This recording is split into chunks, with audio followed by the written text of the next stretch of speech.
আজি ৰাতিপুৱাই ফুৰিব ওলাইছোঁ, ভিডিঅ' কৰি গৈছোঁ, সুন্দৰ পৰিৱেশ আপোনালোকে ভিডিঅ'ত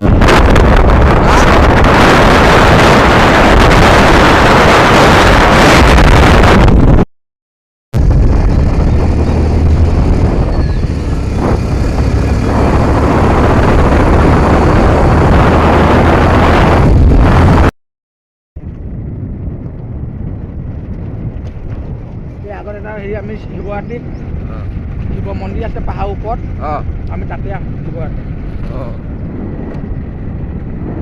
এই মজা লাগে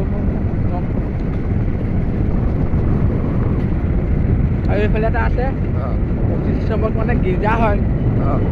আমবুত বুলি কয় তাত ওপৰত যাওঁ দুটা পাহাৰ পাৰ হৈ